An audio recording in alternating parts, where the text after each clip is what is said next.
This week on our first ever episode, Griff and I talk about our gaming past and favorite scary movies. We do a creature feature on TPK machine, the Lopper, and answer our first round of listener questions.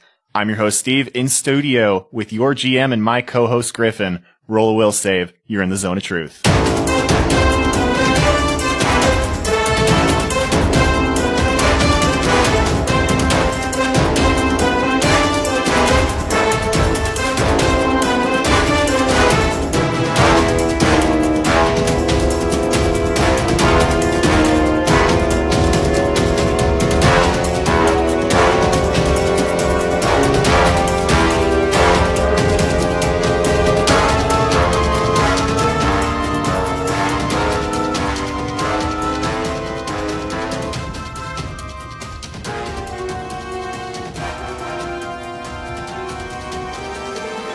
All right, welcome everybody to our first episode. I'm super excited. This is something that Griff and I have been tossing around a little bit. We're gonna just chat about Pathfinder, what we're doing on the show, lore, backstory, all that cool stuff, have people on. It's gonna be really exciting, but I'm getting all worked up over here.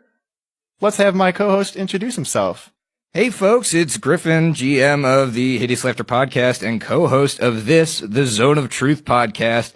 I'm super excited because I don't have to run this fucking thing. It is all on Steve. So if this show sucks, just say hashtag Steve, this show sucks. Yeah, and we'll take that feedback because we're always looking for creative feedback, like just telling me things suck.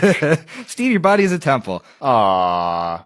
Well, how you doing today, buddy? I'm doing really well. I woke up with a wicked hangover because I drank half a bottle of gin last night when we were playing Starfinder. Yeah, I only had 3 drinks, but as you know, they were roughly conservatively 28 ounces apiece. A quart of liquor. Yep. Yeah, so they were huge. Yeah, but only 3 of them. So, I was actually feeling pretty good today. Yeah, everything in moderation. You gotta have some self-control. Especially when you're playing Starfinder. Just like my Bloody Marys this morning. Oh, fucking God. 3 Bloody Marys already today, folks. It's gonna be a fun one. Yeah, I'm not really pulling my weight. I only had 2, but hair of the dog is real, guys. It works. It does. It's pretty much necessary in this household, it feels like. Pretty much, yeah. And while we're on the topic of liquor and all amazing alcohols, I never get a chance to ask this. Griffin, what are you drinking today? Steve, it's funny you ask.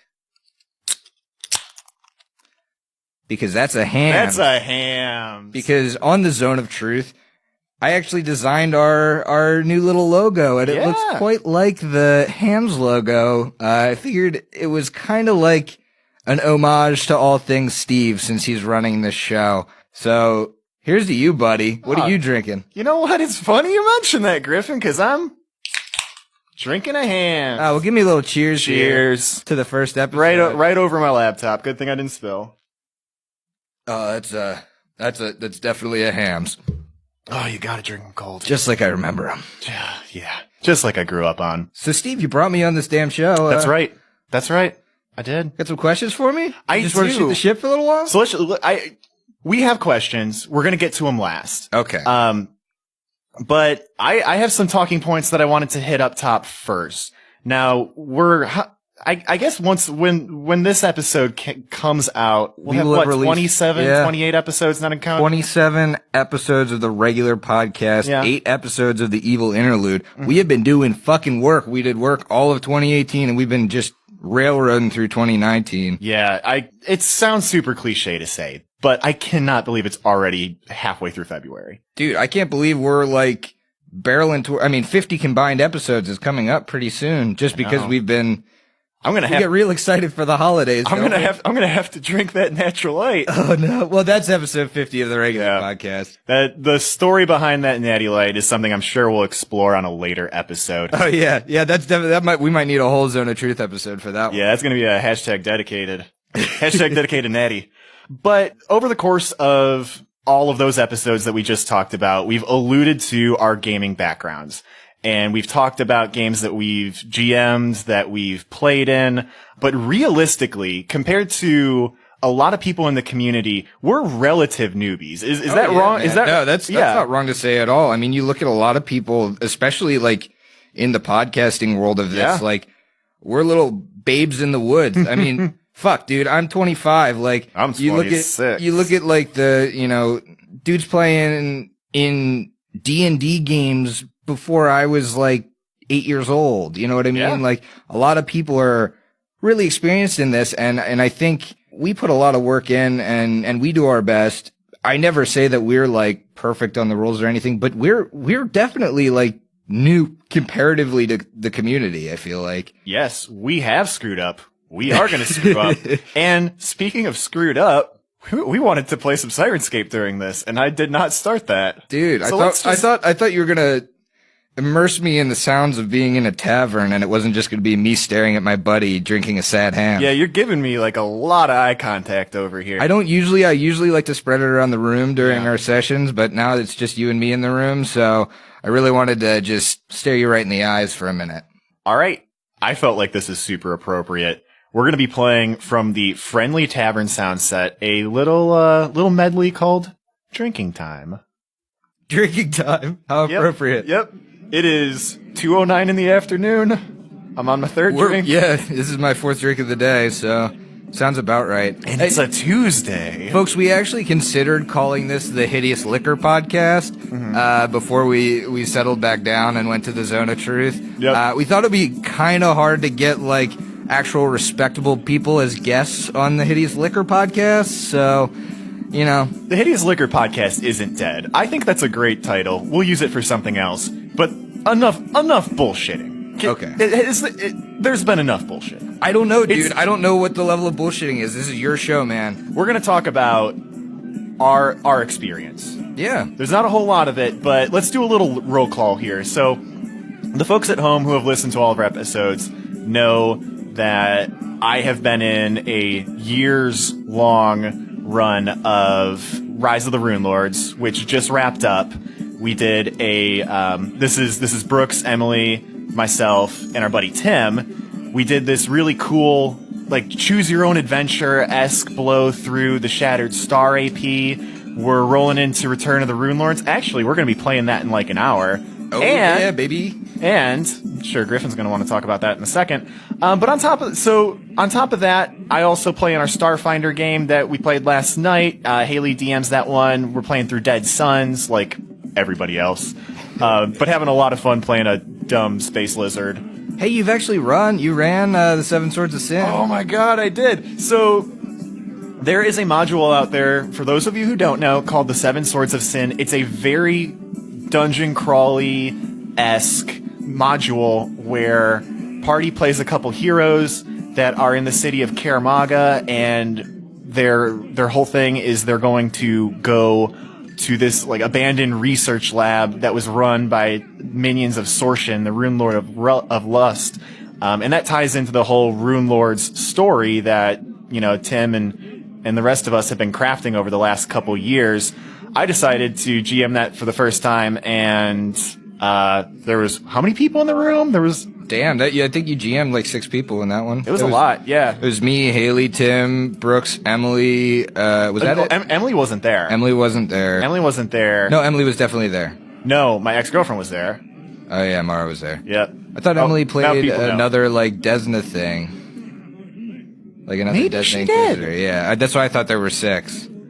Maybe. Tim was there? Did you say Tim? Yeah, Tim was definitely there. Okay. He was the blood or barbarian or whatever. Yes. He was the half-orc barbarian. Long story short, there were large swaths of the module that we were playing in. Tim and I used to be roommates, and we were playing in our living room, and I would just be standing in the kitchen GMing, like shouting over the kitchen island because there was so much shit going on. Yeah, you guys were like making oven pizzas in the attached like kitchen, shouting across the fucking countertop. That was great. It was totally wacky. I have not GM'd again since, but really did enjoy the experience. Maybe one day I'll get out and do that. But roll call, all through Rise of the Rune Lords, I played a cleric of Calistria, hell-bent on revenge. In Starfinder, I play a big, dumb lizard man with an artillery cannon. He's a soldier.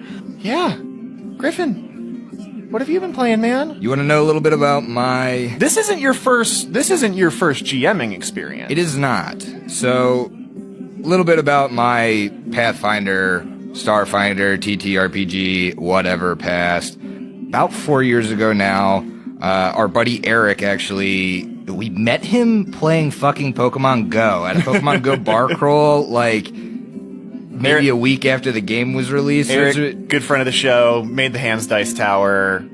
I'm sure we'll be on Zone of Truth very shortly. But we were chatting at this thing, and we had all been wanting to play like some sort of D&D-esque thing, and he mentioned that he GM Pathfinder. We became fast friends because I was lit, and so we got to talking. He ran us through a couple of society scenarios just to kind of get our feet wet with the system before we went straight into a Skulls and Shackles campaign that lasted pretty much through book 4. I was a water singer bard, the captain of the ship, basically buff monster for all of that. While that was going on, I decided I wanted to start GMing, so I ran Rise of the Rune Lords through book 2 with Eric, our friend John, and Haley. And then we started getting into some Starfinder stuff right before we dove right into Dead Suns. I ran, I want to say like 5 or 6 of their first bundle of 5 scenarios. Yeah, they put out, I remember they put out a few like test scenarios. Yeah, exactly. So I got the special edition core rulebook, and I got I have the Society subscription for Starfinder, and I was going to town on those.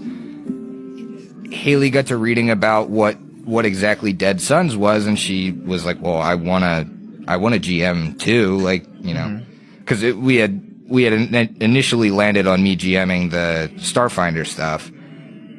She decided she wanted to. I was like, hell yeah, I'll play. Yeah. So, we got the group together. I actually play a Bleachling Gnome Technomancer, the Doctor, the only party member that has gone from neutral to evil. I hate putting a man on the spot like this, but I feel like the people at home need to hear the accents. What, the Doctor? The Doctor. Hey, you want to hear the Doctor, do you? Well, the Doctor is in. Oh, boy. The Doctor is first evil character I've played. My, Skulls and Shackles, you kind of toe the line. I was probably the most good in that party. Sure. And Skull and Shackles is an AP where you're pirates. Yeah, you're fucking pirates. You can play it how you want. Yeah. You could be good. You could be all evil. Yeah. Very exactly. interesting. It's a fun campaign. So between all of that, I've then GM'd like a bunch of modules. I know we ran Carnival of Tears. Fucking love that. Oh, amazing. Recommend that to anybody that wants a level 5 adventure because that is wonderful. Ran a couple other modules.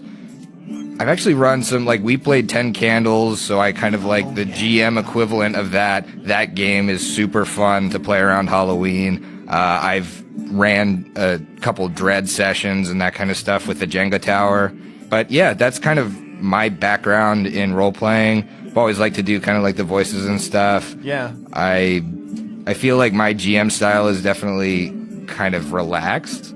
I don't know if you get that vibe at the table. I definitely... Oh, yeah. I definitely put the tense moments on you guys, but I feel like, for the most part, even in, our people reviewing, our podcast, because you don't really... I kind of know what my GM style is, sure. But when you hear other people being like, oh, yeah, it's a nice, relaxed atmosphere table, whatever, that's kind of how I try and run my games, except when I'm trying to make it really tense. I think you need to flex to the people at your table, and not only the people at your table, but what's happening at your table. So if, things are a little loose, we got a couple beers flowing, we're having fun, someone says something dumb, and you can just riff off it, That's where you want to be. But if things are getting tense and every move counts and it's life or death, I think you very appropriately scale up to, if something crazy is going to happen, let's talk about it and see if it can mechanically work. Yeah. Rule of fun it. Exactly. But if there's no rules, no stakes, I guess what I want to say is if there's no rules, there is no stakes. Well, that's why we don't play 5e, right? Uh-huh. Got him. Man, fucking the first episode of Zone of Truth, and we're already taking shots. This one's going to be hot. Dude, I'm wearing a sweatshirt and I regret it. Dude, it is so warm in here. I'm in a warm. t-shirt. So yeah, that's my experience. That's your experience. What else you got for me? You know, we are doing creature features on the Zone of Truth. I think it would be fun at some point. You know what? Fans at home, let me know. Would it be fun if we talked about some of our old characters more in depth? Characters in the Rise of the Rune Lords campaign or Skull and Shackles, talk about their archetypes, talk about what their motivations were, what the story was, what happened to them. I realized you could very easily toe spoilers for some of those APs, and I'll do spoiler warnings, but I think that would be kind of fun. Yeah. Maybe we'll do that one day. Bring back the red beer. Oh boy.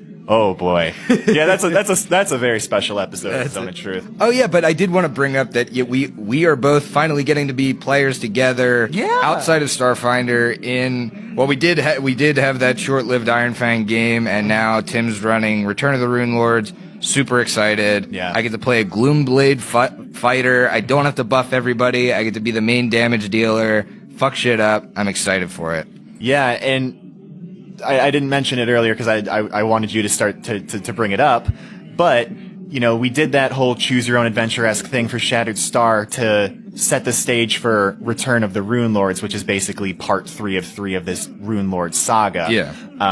And in that Shattered Star going into Return of the Rune Lords, Tim, Brooks, Emily, and myself expanded our little group. We brought in Griffin and our good buddy Chris. And it's been a blast. We played 2 sessions. We're going to play the 3rd session tonight. I play a witch who does a bunch of enchantment magic. She's great. I'm really excited to play her, do some debuffing. Yeah, man. Basically just be pathetic at low levels. And which is a fun class really unless you're playing against only vermin and stuff. Right, which is a fair point because that's exactly how the first couple sessions went. So, anyway, you are GMing Carrying Crown right now. Yes. It is a very unique campaign. Yeah, dude. I don't think that's wrong to say. No, it's definitely not. I mean, it's very non-traditional. It's horror oriented. It's gothic horror oriented. Yeah.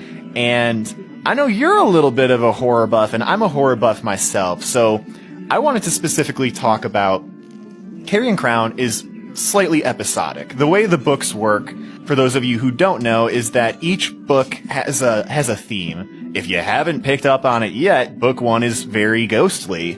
It's kind of like a creature feature thing, which I really very love. much. It's like this is like this theme in gothic horror. It's all about vampires. Spoiler alert: there's going to be vampires in Carrying Crown. Nobody could have seen it coming. Vampires in fucking Ustalav, no way. But it's that kind of thing where it's like they take a whole gothic horror concept and they like make it into this mini arc within the overarching campaign, which is really cool, which I love because I love gothic horror stuff in general, really.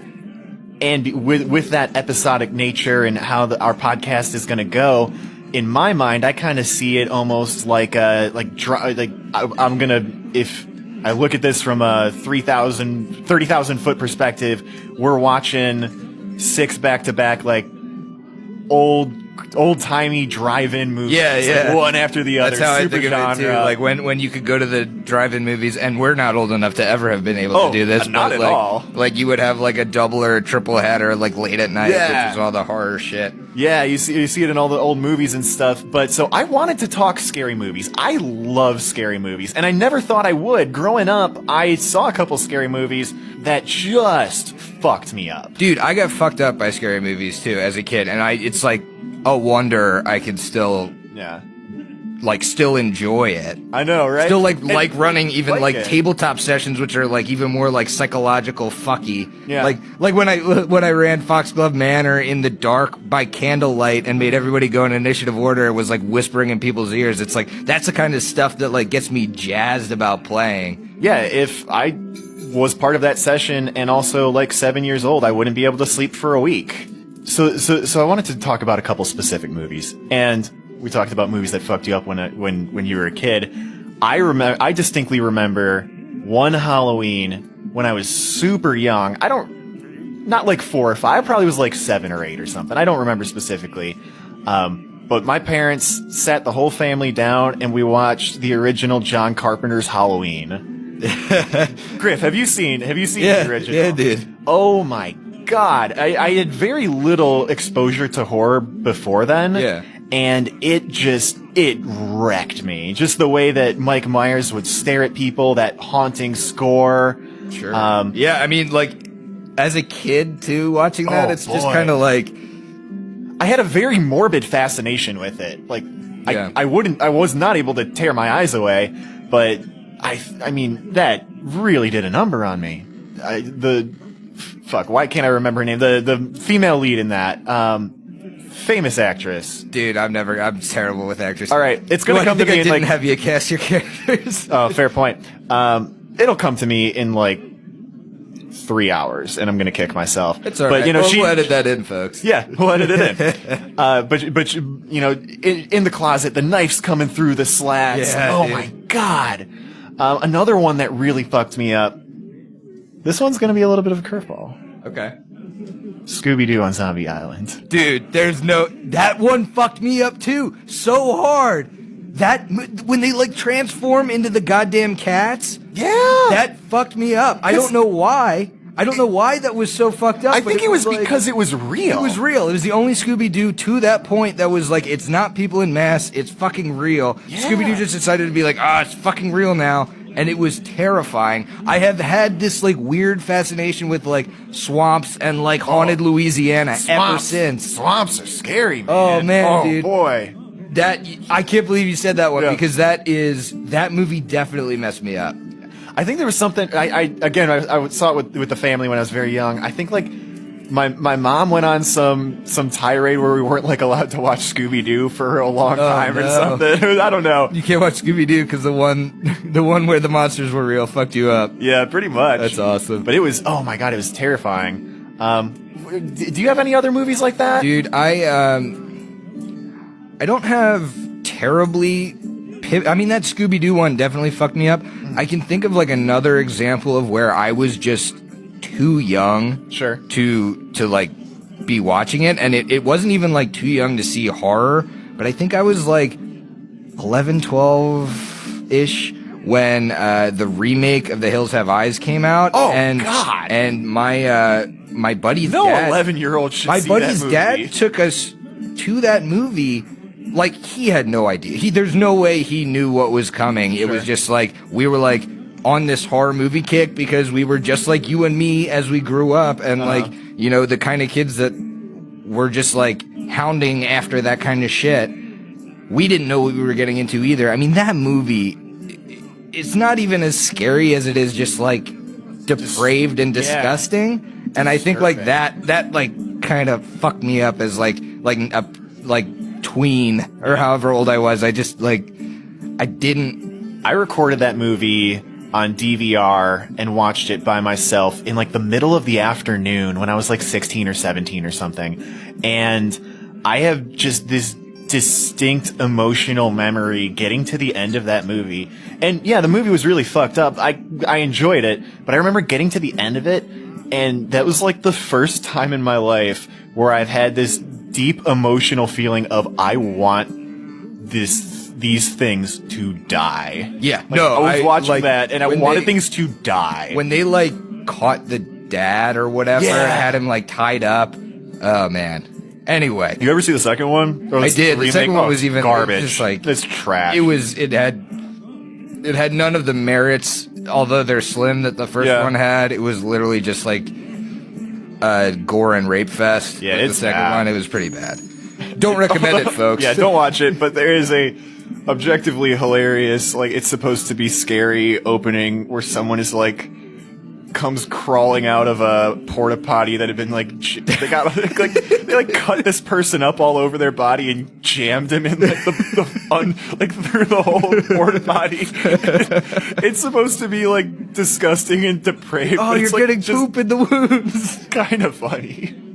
All right. Oh, man. All right. So we talked about some movies that really fucked us up as kids. Dude, like, why don't we talk about ones we like? Yeah, let's do that. You got any big favorites you want to lay on me? I do. I want to preface this though that my preferred version of horror is the stuff that I think can actually happen. So, somebody in your neighborhood chopping up all your neighbors. That person you've talked to for years and might be a good friend and they're a true killer. That gets to me. Yeah, no, I agree. That kind of stuff is... And I gravitate towards that horror because I have that morbid fascination with it. Yeah.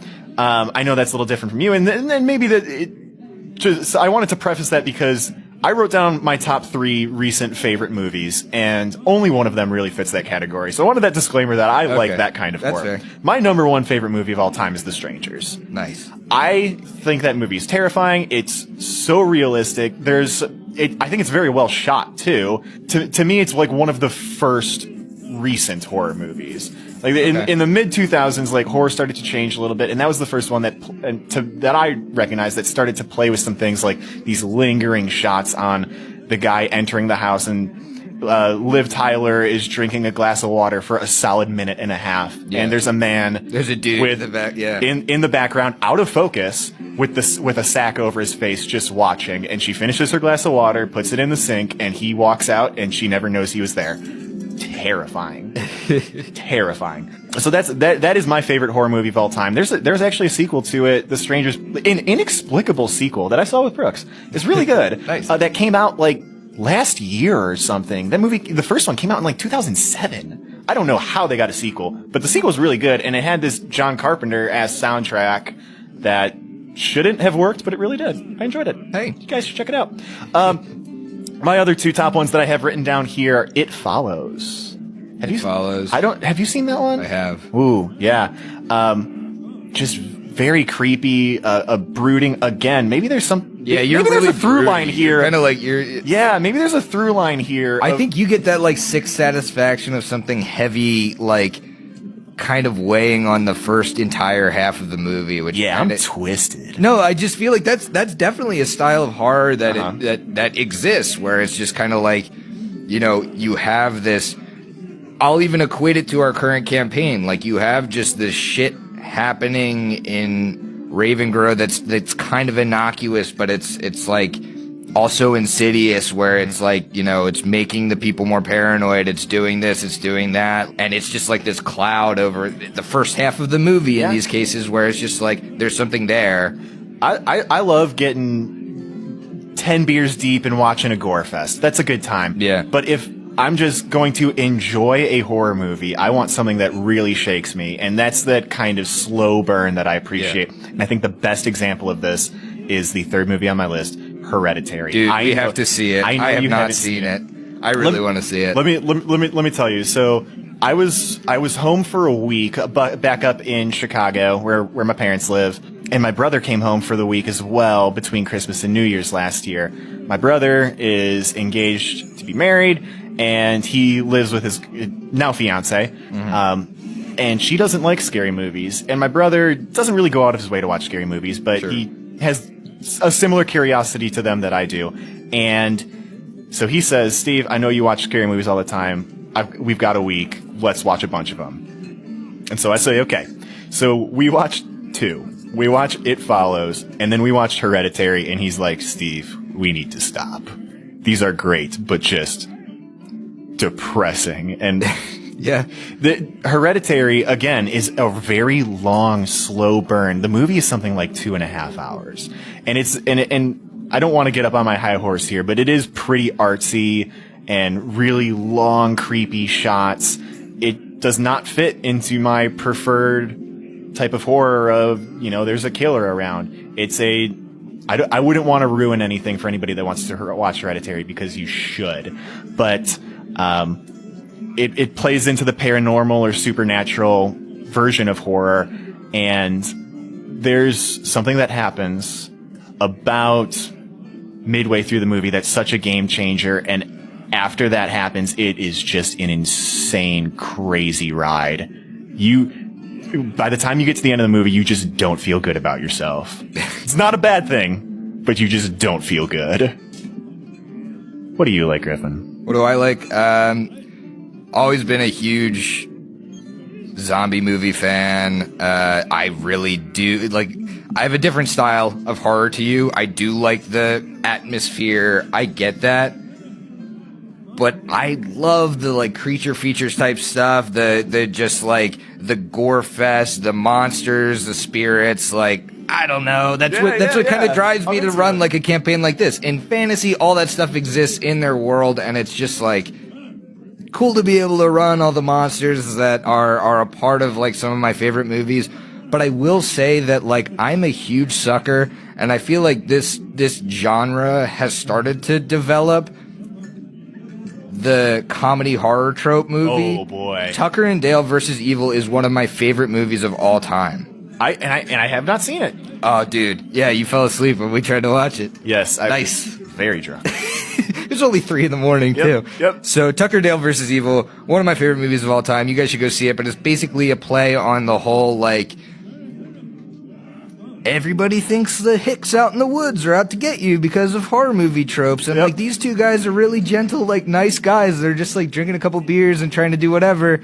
And the college kids end up being the bad guys. And it's, like, just turns it on its head. It's really, you know, it's funny. The characters are great.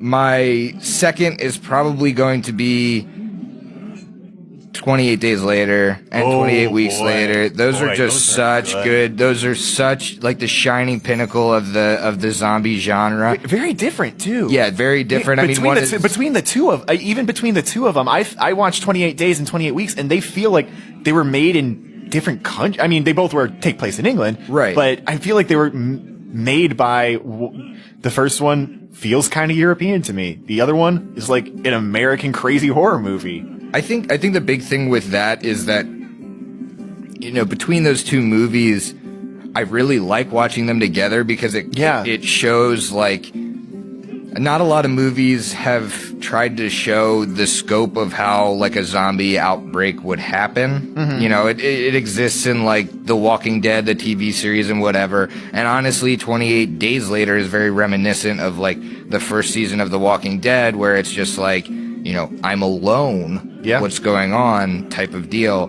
But I feel like it feels like two jarringly different settings because that time span like completely changes the dynamic of the setting just based off of what's happening with the zombie outbreak. And the people in the movie are just so isolated from the rest of the world. I think that's one of the big twists at the end of 28 Days Later. Spoiler for a movie that came out 20 years ago. But one of the big twists is that they think the whole world went under.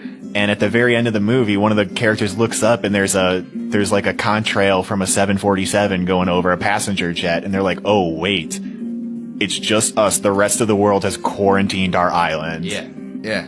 It's crazy. I think the last one on my list though, and it might objectively be my favorite movie of all time, is the fucking Lost Boys, dude. Oh, that is I haven't seen pure 80s joy and bliss, and it's got Kiefer Sutherland in it, and it's just like it's got the Coreys, it's got Corey Haim, Corey Feldman. It's so fucking good. If you haven't seen that movie, watch it just for the glistening saxophone man that happens like literally 10 minutes into the movie. It's just like it's a gore fest, it's a vampire fest, it's old school special effects, it's amazing. Like, you got your classic story of a group of vampires, like, trying to bring somebody else in, and then that person has, like, a moral dilemma with being a vampire, but it's, like, all blown out in 80s style and great. You owe it to yourself to watch that one. That's all I will say about that. Here's what we'll do. Here's what we'll do. Like next weekend or something, we'll throw on The Lost Boys, get all jazzed up, and then we'll put on Hereditary. Oh, that's going to be... Just what a downer. What a downer. To mention a show I very much enjoy, that's going to be a lot of wheel and then a lot of woe. Oh, boy. Actually, yeah, that's very appropriate.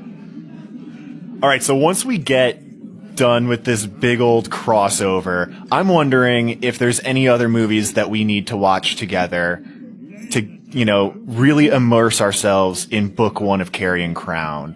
And we did this already. We watched a couple good movies that I think were, you know, to help us get in the mood here. But is there anything else out there? Let's talk about what movies we watched before we started recording months and months ago, and maybe continue the conversation. Yeah, so I set you guys all down, and I'm going to do this for each book. We're going to watch 2 movies that I've picked that I think are thematic. Like, I can't believe we've never talked about this on the show. I know that. We did it right before we started recording. I picked 2 movies that I thought were just like fit the gist of what the book is all about. This book is like a haunted prison, a bunch of spirits vying for control. You gotta throw Poltergeist in there. Yeah. That's just such a classic, great ghost story. It's that kind of scenario where, like, much like the prison where there was just so much death, like, covered up and left, so too is Poltergeist building an entire housing development on top of an Indian burial ground. I think it's just like, thematically, there are repercussions. That's why the town is haunted. There are repercussions for the shit that went down. I just think it's a great parallel, and it gets you kind of in that ghosty mood. But the other movie is the one that I might take a lot of flack from this one. It's Deservedly. It's not objectively a great horror movie. At least it's not listed among the greats. We watched 13 Ghosts. Oh, boy. A movie that is aged poorly. Very poorly. It is aged very poorly. But we watched 13 Ghosts. So fun, though. So fun. We watched 13 Ghosts because, like, each of those ghosts has, like, a personality and is a different kind of threat and is that kind of thing. And that's exactly what you're facing in this prison. It's like each ghost is completely different than the others. Yeah, so much exactly. And that's that's the vibe I kind of wanted to give it. It's like you're trapped in this building with these spirits, and you're going to have to figure out a different way to deal with each one. Each one's going to be able to do something different to you. That's exactly how it went down in 13 Ghosts. So those two we watched. I think you can take a lot from, I've taken some from, like, some inspiration from stuff like Pet Sematary with Arenelle, with Eclipse. I think, I didn't intend to build that out to be her pet, but it plays really well, so I went with it. I think, I watch a lot of the Rob Zombie horror stuff. I think that, like, House of a Thousand Corpses and stuff, like, you still get that strange dregs of society vibe with, like, a Antrellis type character, but then it turns it on his head where he's not actually the guy that's doing all of the vandalism and stuff. You guys initially thought, like, that's who it was. Yep. And then I also think those movies, House of a Thousand Corpses, 31, Devil's Rejects, those are, like, I think that's barreling towards Evil Interlude territory. Yeah, no, yes. those characters are so reminiscent of your guys' Evil Interlude characters. I love it. Yeah. Yeah, that is fantastic. We have to do a Rob Zombie themed Evil Interlude soon. That'd be great. And then once we finish book one, we're gonna watch Ghostbusters and party. Anyway, so speaking of these ghosts that have crazy personalities, let's roll straight into our first ever creature feature. This is the time in the show where I'm gonna say, if you are not caught up, I don't know why you're listening, but go back or skip ahead. Yeah, skip ahead. We'll do some listener mail at the end, but again, that anything on this show may and most likely will contain spoilers, so I just wouldn't listen to it if you haven't caught up, because obviously in this one we're talking about episode 26 mainly with this creature feature. Yeah. There's somebody I work with that was like, yeah, I checked out your podcast. I hopped into like episode 12. It was pretty good. I was like, fucking didn't make any sense. Like, I feel like you get lost that way. It's hard to follow a story-driven podcast that way. But I digress. The Lopper. Okay. We've talked a little bit off air about some of his abilities, and that really got me excited. And I said, save it. We need to talk about it on air. I have not seen his stat block. I don't know all his abilities. Griffin, just tell me what you think about the Lopper in general. Specifically, did you think that ahead of time, did you think that the Lopper would give us as much trouble as it did? And if you did, how early did you know that?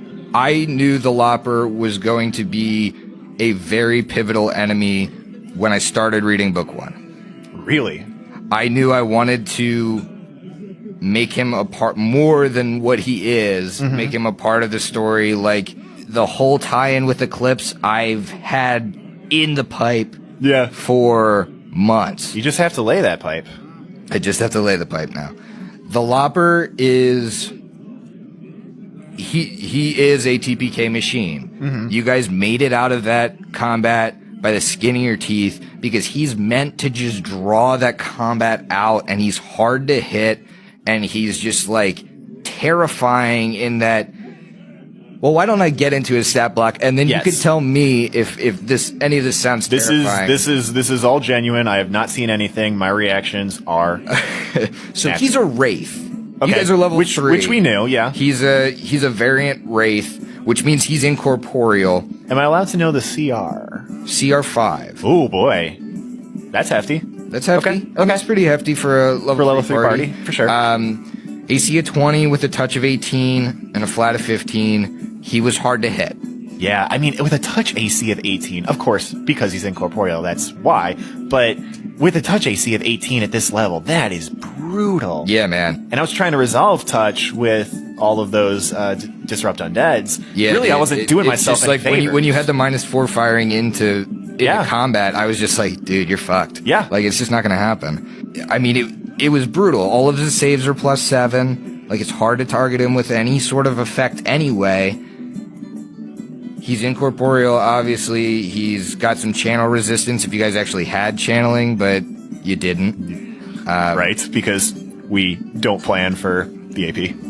Honestly, it never came up, but it's kind of interesting. He's got this unnatural aura, so if any of you had an animal companion, they're like feared of him within 30 feet. So like you can't use your animal companion on him effectively without making a will save. Yeah, I mean, how effective would it even be though? Like, yeah, oh my, I mean, it's difficult to get like my D4 fight. It's difficult to get magical damage on an animal companion at this level anyway. So maybe they're just trying to save you your animal companion with this. Oh, maybe. But the That's pretty Lopper, meta. the Lopper is so like his touch attacks were at a +7. Yep, terrible. He's dealing a D6 +2 negative energy damage and a D6 of bleed. Which realistically isn't a ton. It's not a ton. But when you drag out the combat as long as it was. Yeah, so these are his tactics. Yeah. He's basically drifting from target to target. He hits a target, he procs bleed. He moves to the next target. He hits a target, he procs bleed. He moves to the next target. He's trying to get the entire party bleeding to the point where he will provoke attacks of opportunity just to move to somebody that he hasn't made bleed. He uses that step up with like a tactician's mind because he's just literally trying to like corner people, make them ineffective, do that kind of thing, get them bleeding. The reason he wants them bleeding is because he has blood siphoning.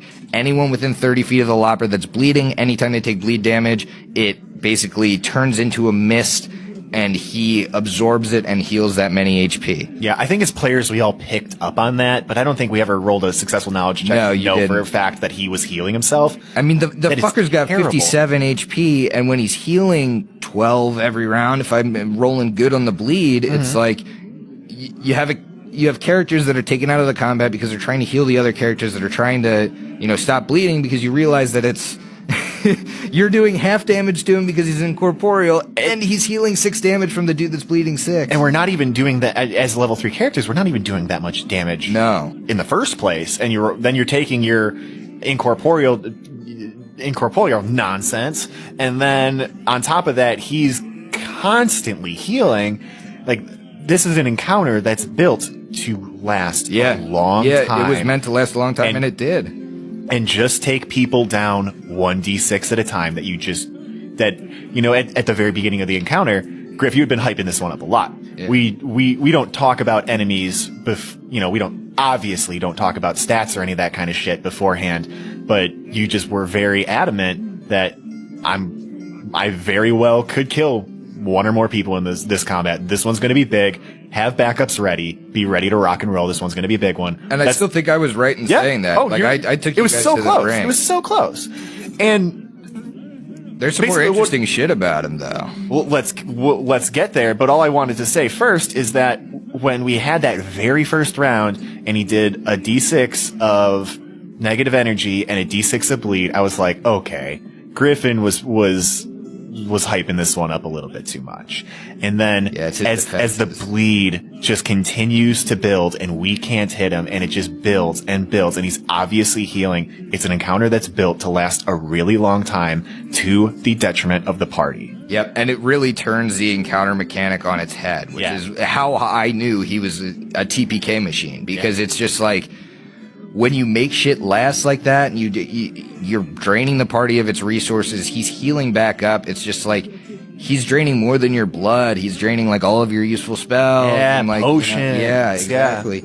Tell me more about some other wacky stuff about him. Decapitation. Ooh. A creature slain by the Lopper's incorporeal touch is always decapitated. Whoa! It's not like a special. It's not like he doesn't have to decapitate. It just happens. It happens. Wow. The resulting gout of blood created by this grisly triumph heals the Lopper 2d6 points of damage. My God. Further, a creature slain by the Lopper becomes an ectoplasmic undead 1d4 rounds after death. Oh my God. So he's basically if he killed one or two if he swiped once at Ikmer, yeah. Ikmer's permadead with like no means of resurrection because he then becomes this ectoplasmic undead. It's really brutal. He had some weaknesses, like he was afraid of the fire, which you saw. He's didn't really use. He's not smart. Completely incapacitated by sunlight. Okay.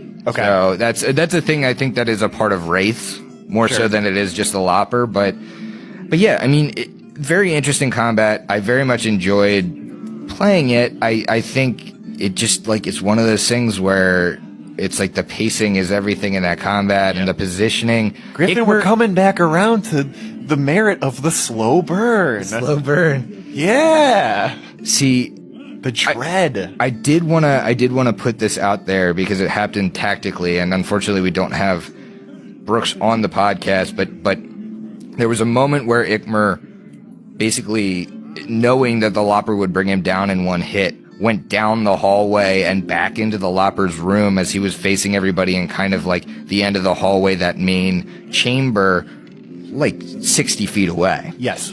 And while that almost killed him, yep, I won't say that it didn't. The Lopper, you recall, died by 1 health. Yeah. Brooks kept the Lopper from healing 16 health by staying out away from it unknowingly, but he saved himself because the Lopper would have healed that and killed Matumbe because Matumbe was on the ground. Yep. Would have then killed Lyra and then would have just literally destroyed Eclipse. So what I'm hearing is that Brooks, the unsung hero. Brooks, although he did not know on the podcast, literally saved the entire party just by getting out of that 30 feet range. Denying the Lopper his heals. The Lopper is weak when he doesn't have his heals. Like when people are taking their turns to heal each other, and then Eclipse is swinging, that's almost like your best strategy because like you're denying him health and Eclipse is dealing full damage with the axe. So I thought it was a great combat. I had an awesome time playing that one, and I think like, you know, the repercussions of that fight are going to be felt for a long time on this podcast. I think this is an episode like episode 18, where we released it a couple days ago. People were talking about it all day long on our Discord and online. It was insane. It was crazy to play through. I think this one, and the timeline's a little funky. We already recorded episode 27, although they'll know that because episode 27. They'll know that because it's already. I'm so confused. But episode 27 deals exclusively with, oh my God, we almost got TPK'd. Ikmer's bleeding out on the floor. The Lopper got absorbed into Eclipse. What do we do now? Yeah. And it's a game changer. It's a game changer episode. It is. Yeah, I think so. Only worse to come. Good. Hey, the Piper. We waves hello. He waves hello. We only have 4 more Loppers to get rid of. Only 4. And we almost done with book 1. Well, Steve, you did promise me some listener mail. I did. And I am going to hold you to that. Yes. You got some questions for me? I do. Questions for us? Questions for us. So I've got 3 here. We're going to run through them. Our first one comes from our user on Discord, a guy going by the name of Lord Deathquake. Also, the founder of our subreddit. Huge shout out to this guy. Our Hideous Laughter, folks. If you're not subscribed to it, you should go on. We do post the episodes there. We would love to talk to people more on there. We want to talk to all of you. Everybody. But he asks, when and why did you all decide to start a podcast? Additionally, how early in planning was it apparent alcohol would feature so prominent? Immediately. I mean, I don't think it was. I don't think the podcast was thought of soberly for a long time. We would get drunk and like I would babble on and on about like how we should do a TTRPG podcast. I mean, obviously we are very inspired by stuff like Glass Cannon and like actual plays that like we've listened to and loved. Yeah, for years. And it's just like, and we want to do something like that. I think it would be fun. I think how the podcast really started was, I don't know how you ever got the first idea to actually pull the trigger, but there were a whole bunch of times where we'd be at a party or having friends over or getting drunk, just shooting the shit, and it would the night would basically end with me and you just like pounding beers next to the fire pit at like 4 a.m, and you start going on about how we're gonna do a podcast, and maybe the first or second time I thought, okay, this is that friend that gets hammered and is like, we should go to Vegas, or like, bro, we should do a road trip together. And I'm like, I don't think it's as unrealistic as Vegas. Right. But that's maybe the first or second time, that's kind of how I felt. It's like, okay, but really, are we going to do this? And when we hit like 3 or 4th time, like the 3rd or 4th time getting plastered and start talking in depth about how this is going to work, that's when it started to get very real to me that this was going to happen. Yeah, I mean, and what you may or may not know is that, like, I was amassing the books in the background. I was starting to read the books. I had decided on Carrying Crown before I picked players, before I decided on you guys as a group. I knew I wanted to do a podcast with you guys, but it was like, I remember we were talking about it with, like, it was like you, me, Brooks, and Emily. We had gone to brunch or something, and we were at that toy store. We were looking for dice. Yeah. And I was like, what would you guys think if I ran Carrying Crown for us? I've been itching to GM another thing. It's been a while. Let's do it. And then it became like, okay, well, I'm really wanting to turn this into a podcast. What do you think about that? Yeah. But that was like one of the first times it came up sober. It definitely, like, the inception of it was drinking, and I think, you know, in our home games and everything, you know, we drink when we play. We have a good time. I didn't want it to be any different. Yeah. For our podcast, I just feel like that doesn't make any sense. Like, I want to play it like we have fun at home, and I hope that translates to what you guys hear, because, like, we've been having a blast playing. Mm-hmm. But we definitely aren't gonna stifle ourselves and be like, oh, no drinking on the podcast. No, we already don't get to eat chips. So the fact of the matter is, instead of being social and going out to bars and partying, we're consuming the same amount of alcohol. We're just sitting in my house. We're just rolling dice and doing math like cool kids. Like cool kids. Yeah, it's fun though. I really do like it. Yeah. So I think we decided to do this over a year ago, right?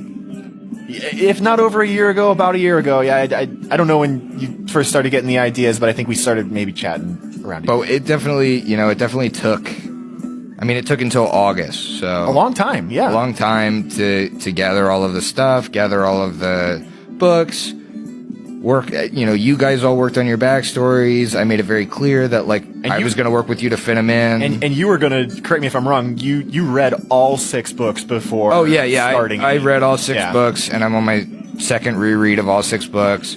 We put in a lot of work on the front end. Yeah, for sure. And I just wanted to do that because I wanted to do it right. I felt like I don't want to. Well, here's how I'll do it. My GM style is very loosey-goosey, as you know. I don't want to have to Hashtag loose. I don't want to have to, like, in-depth prepare the session like it's the first time I've read it. It's just not fun. I like knowing what's the only reason I can get loose is because I know what's happening. So I'm doing myself a service by making sure I'm overly prepared on the front end, so that on the front end, when I'm not having fun, it doesn't fucking matter. And now when I want to have fun and I want to be loose and I want to, like, roll with what you guys are doing, I can do that because I'm well prepared on the front end, and all I have to do is refresh myself. Well, I think this leads great into our next question, because we're talking more about preparation. Oh, preparation. Ooh, get hype. We got another question from a good friend of ours, Jason Lillis. This dude is on our Discord constantly. He is a great friend of the show, and he's actually creating a blog right now, a big spreadsheet to assemble every TTRPG actual play Pathfinder podcast out there. So he's got all of Paizo's... do the Lord's work, man. Oh my God. He's got all of Paizo's APs written out, you know, top to bottom, and then all the podcasts for each one of those actual play podcasts who's doing them who's doing what APs. Great little reference. You should check that out, especially if you want to hear more shows like ours or explore other parts of Galarian. But we're here to talk about preparation. Yeah, I want to know his question. Who in your crew is the audiophile that figured out, here's the gear we need, and here's how to mix it and make it sound good? Yeah, I'll it's take you. This one. It's you. me. Yep. I spent all the upfront cash on that because, this was my idea, and I didn't want to make it like, hey, you're the people I want to play with. I'm the one that, initially wanted to make this into a podcast. I wasn't going to be like, okay, everybody buy, this mic and do this and do that. I upfronted it, and then when it became like this is an actual reality, it's like, you guys have done a great job just bankrolling all of the ongoing right, shit. Yeah, so. we split it even. So I did pick all of the equipment for us. But you're not an audio engineer. No, I used to work in finance. No, I don't. Not that I lost my job. I still have a job. Working full time on the podcast. Oh, sorry. Yep. Bigger well, we hit that $100 Patreon goal. No, so I've never edited audio before this podcast. Yeah. So if I can do it, you can do it, listeners. If you want to, we use Reaper to edit all of our audio. It's free 60-day trial. Honestly, don't come after me, Reaper, but it is an unlimited trial. God, we're gonna have to cut that out. You pay them. I mean, we've paid them. You pay them when the product is, the product is top notch. Yeah. But again, if you're just starting out and you're just testing it, you have plenty of time to work in it and see if you like it. We use Reaper because it's really easy to record multiple tracks. So going into this podcast, my biggest thing, period, was that everybody was on a separate mic, that we would be able to do that we would be able to have the Sirenscape going, that we would be able to do all of that with one input into the into the PC, all recording at the same time. Reaper is great at multi-track, not only multi-track recording, multi-track editing, and I think the best way to do what we do is definitely to have everybody on their own mic, because especially, we love the fact that our podcast is everybody is at the same table physically. Mm-hmm. Obviously, you would need a mic for everybody if you were all different places, but especially when you're all at the table, a lot of people think you can throw that Blue Yeti snowball in the middle of the table and get a good sounding product. No, it doesn't work that way because people are invariably going to be different distances. We've got a ton of shit on the table. We do. Yeah, we have a ton of shit. To do a little bit of a roll call, everyone has their own mic. We've got the map. We've got all the pieces. I've got 4 sets of dice in front of me. I got my Hams Tower. You've got your computer for Reaper. I've got my computer for Sirenscape. We all have either a physical character sheet or character sheet. I actually don't think any of us have a physical character sheet. No, you're right. We all have it on tablets or laptops. There's cluttered. Ton of clutter. There's a ton of clutter on the table, and just all the other shit that we don't clean off the table because we're lazy from other sessions. I don't know how you could set a mic in the middle or 2 on either end or whatever and not pick up all of the bullshit that happens. Me clicking the mouse to put on a new thing of Sirenscape, Brooks pouring a drink, Haley or Emily doing something, you're gonna pick it all up. Yeah. When you have these focused mics, I think that just changes. And I think the way podcast sounds. I think what I want to say and what is important for, I know because I talked to Jason that he's trying to record some stuff just kind of for their own fun purposes, but he wants it to sound good. Yeah. So this is our setup. We each have our own microphone with an XLR cable, a stand that is plugging into a Zoom H6. Now, this is a portable mixer that can be used as a recorder on its own, but it also can be used as a mixer into a laptop. That's how we use it. It's got 6 inputs with a special input on top. It's got 6 XLR inputs with you have to buy an adapter to get it to 6. We needed it because it's the only thing in that price range that gets you to 6, because we needed 5 and we needed 1 more for Sirenscape. So a good mixer would be fine. XLR is what I would go with unless you're recording something that is straight into your computer, just you talking, say you're all going over Discord or something, then something like a USB mic would probably be fine. But as for mics, all of my players are using Samson Q2Us. They are great, like $50 mics. Some of the best you can get. We actually just upgraded to them. You could definitely use lesser mics, as we had for 20 episodes beforehand. I just upgraded to a Rode Procaster. I absolutely love the fucking thing, but you need like a giant stand to... Yeah, it looks legit. It does look legit. Very It makes me feel a little bit more legit. Yeah. But if you're trying to record something like this, I highly recommend multiple microphones. Especially if you want to get into podcasting, make the investment. It's not worth going in and not having... our audio quality was not great we're better now. Yeah. I can see market improvement, but it was still better than having something in the middle of the table. Yeah. It still got people's foot in the door. If you really want to do a podcast, I think that's the best way to set yourself up, is to set up multiple microphones, get a good mixer, make sure it goes into your computer, use Reaper. Audacity has its merits. Reaper is much better at cutting the multiple tracks, doing fades, you've heard our ghost effects and stuff applied to a single track. You can't do that in Audacity. That's what I would recommend. End of rant. I think the moral of the story is no matter if you're prepping the game, if you're deciding if you want to do a podcast or not, put in the work ahead of time. It's going to set your plans back 6 months, 12 months, but the finished product is something that you're really going to be impressed with.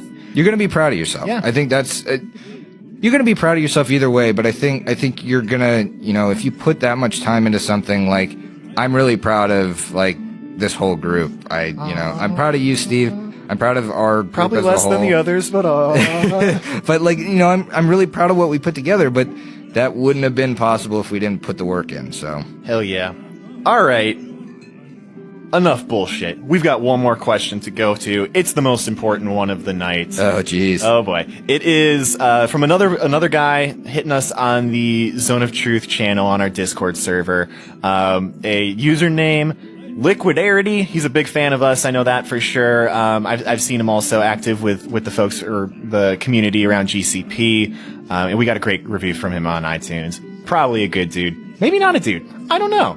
Great person. Liquidarity, solve the mystery for us in the Discord. Yes. Hashtag, this is who I am. Hashtag, tell us about yourself. Tell us about yourself. All right. He has a burning question, and I have a sky blue answer. If Hams had to shut down operations, who would Steve turn to for beer? Oh, buddy. I've got a lot I want to say about this. Okay. But I'll be short because we're over an hour now. I like Hams. Yeah, I'm aware. Good cheap beer. Now, there's if Hams had to shut down, in a perfect world, I would just start drinking a bunch of expensive craft beer. Mm-hmm. Because I love craft beer. We don't talk about it a lot on the show. But one of my favorite beers in the world, the Clear Sky Daybreak from Wolf's Ridge Brewing. You have a thing about like clear and sky? Weird. I don't know. That's a good point. I've learned so much about myself in the last hour. This episode is therapeutic. Yeah. But yeah, Clear Sky Daybreak. It's this cream ale from Wolf's Ridge Brewing, but it also has coffee and vanilla in there. And I feel like you usually see those flavors in like a stout or a porter. Oh yeah, definitely. Usually pretty tasty, but very heavy. It's like this golden color. It's super light. Realistically, you could pound a bunch of them and they are just delicious. It's like dessert it's dessert in a bottle that I don't feel guilty about. But we don't live in a perfect world, Griffin. Yeah, we don't. So what's your other macro of choice? My other macro of choice, oldest brewery in America. Yuengling. Oh, my boy, coming back to the Yuengling. Yeah. Pottstown, Pennsylvania. Grew up 15 minutes from the Yuengling fucking brewery. Got it going. It's a good, cheap beer. Here's the thing. I can have a Yuengling just relaxing on my couch, watching a movie, just enjoy one or two of them for the flavor. I could also pound like 12 of them in a row. Oh, yeah, dude. Like, they're easy to drink, but they're tasty. When Yingling, like, well, they're around, but like the black and tans from Yingling, dude, I could just rail through those. So I'm not as big of a beer drinker as I used to be anymore. I'm drinking a Hams to humor you right now. I do keto for a decent amount of my time, especially because Haley has celiacs now. One of our favorite things used to be drinking a bunch of beer. Haley used to love beer, and then it would feel bad living with her if I was to just like stock up on craft beer and she had to tough. Sit out. So I've become a whiskey guy. That doesn't mean I don't love beer. My dad, shout out to you, Jeff Norman, he's been running this since I was like 4 years old. It's the biggest beer festival in Pennsylvania, I feel like. I'm actually pretty sure it legitimately is. There were over 100 breweries at it. Yeah. Last year. It was insane. So he's been having craft beer like since before the craft beer movement. Mm-hmm. Insane. So I grew up on craft beer. Love craft beer. Lucky son of a bitch. I know. My beer of choice has to be Founder's Breakfast Stout. Okay. I'm a stout guy through and through. I will drink IPAs. I'll drink anything, but darker, roastier beers are always what I prefer. Founder's Breakfast Stout. Get yourself a 4-pack. Get drunk off of that 4-pack because they're pretty high percentages. Yeah. I will say, last year, you invited us out, so I was able to make it out with you, Haley, our good buddy Chris, out to this beer fest. Your dad rolled out the red carpet for us. We got VIP passes, T-shirts, all the shit. Cool. He's so excited about that kind of stuff. I mean, it's like a volunteer thing for him that he's been doing for 21 years that, I mean, every year it raises like, I mean, if you think about, there were probably like 5,000 people at that thing. It was fucking huge. I couldn't believe how many people were there, and how much beer there was. Like that's all raised for Historic Kennett Square. Like he's just like, that's amazing. It's his passion project. That, it's really cool of him to do for nonprofit all over the East Coast. The best beer all over the East Coast. It was amazing. It's lesser known guys. It's it's kind of more like Founders is there. Like Founders are pretty well known. I'll tell you what, we spent a lot of time this episode talking about things that we're going to do in the future on this show. I definitely want to do an episode in the future, maybe close to Beer Fest this year, where we recap last year's Beer Fest. Oh Jesus, we should get Haley and Chris on here. Yeah, chat about the shenanigans. We wore kilts the whole time. It was highlight 15 of my degrees Beer out. Fest. It was very fucking cold. Yeah, I didn't go full Scottish because I feel like my I don't think you could afford to go full Scottish. Yeah, my nuts would have frozen off. We don't want that. But speaking of which, it's a little bittersweet, but we got to wrap this one up, man. We're well past time. I had a blast today. Now, remember earlier in the show, if you think this is a steaming pile of garbage, use that hashtag Stevie Show Sucks. Don't do that to him. His ego's pretty fragile. I'm held together by Scotch tape and bubble gum.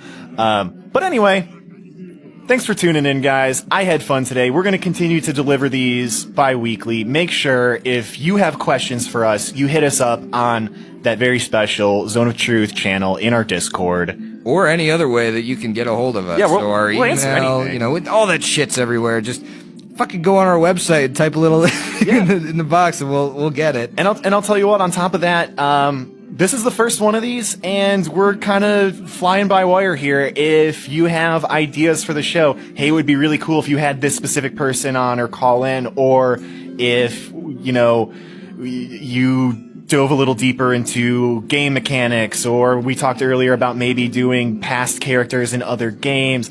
That's stuff that we want to do. We don't know if you want to hear it, so just tell us, all right? Yeah, just tell us. Fucking tell us. The only other thing I wanted to say at the bottom here is you guys have been so generous with your questions. I know, especially in the Discord, we kind of gave you a little early warning that this show as a whole was coming, and we got so much support and so many questions. Don't feel like if your question wasn't answered today, it's not going to be answered. We are saving every single question we get. Saving them all. And we are answering them depending on the episode. We're trying to go in some sort of order, but it depends who's here. We definitely want to save the questions that some of you had for the whole crew, for when we have the whole crew here. me and Steve being the skeleton crew, we thought we'd answer a couple of the more burning ones that were more directed towards us. So we love you. Yeah, love you guys. Griffin. Well, you succeeded your will save. You made it out of the zone of truth. Does that mean I get to finish my drink? I guess so. We'll see you next week. Well, no, it'll actually be 2 weeks. We'll see you in 2 weeks. We'll see you in 2 weeks. Later.